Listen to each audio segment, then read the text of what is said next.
Hello everyone, जय Hind. Last videos में हमने न्यूट्रलाइजेशन थ्योरी के बारे में पढ़ा था। तो हमने ओरिजिनल 5 न्यूट्रलाइजेशन टेक्निक समझी थी। तो आज हम कुछ additional techniques of neutralisation discuss करेंगे। ठीक है, तो कलेक्टिवली इन सब न्यूट्रलाइजेशन टेक्निक्स को काफ़ी ज़्यादा टेक्निक्स हैं जो अभी आने वाली हैं एडिशनल टेक्निक्स में।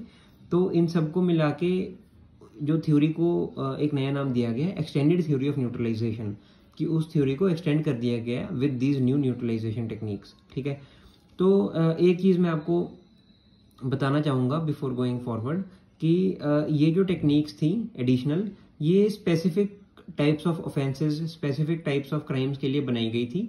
बट इनको अब हम कलेक्टिवली देखते हैं। हो सकता है कोई टेक्निक किसी क्राइम के लिए एप्लीकेबल हो, किसी मिसबिहेवियर के लिए, कोई डिवाइन बिहेवियर के लिए एप्लीकेबल हो, बट वो किसी दूसरे बिहेवियर के लिए ना एप्लीकेबल हो। तो it is totally fine. And हम उस सीरीज को कंटिन्यू करते हैं with this defence of necessity neutralisation technique. ठीक है, तो ये एडिशनल न्यूट्रलाइजेशन टेक्निक्स हैं जो और स्कॉलर्स ने प्रपोज की थी।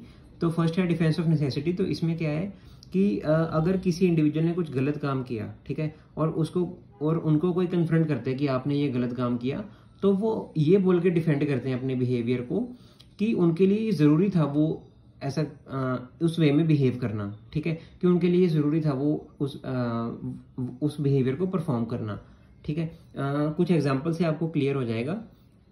जैसे फॉर एग्जांपल, अगर कोई पर्सन रेड लाइट क्रॉस करता है ना, और उसको पुलिस रोकती है कि हाँ जी आपने रेड लाइट क्रॉस की, तो वो कुछ ऐसा कह सकते हैं कि मैं ऑफिस के लिए बहुत लेट हो रहा था और बहुत इंपॉर्टेंट मीटिंग है फॉरेन क्लाइंट के साथ, है ना,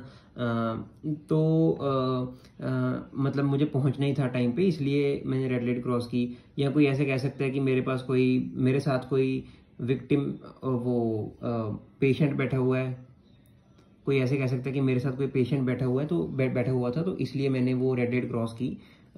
तो ये कुछ एग्जांपल्स हो सकते हैं जिससे इंडिविजुअल्स जस्टिफाई कर सकते हैं अपने इस डिवाइन बिहेवियर को।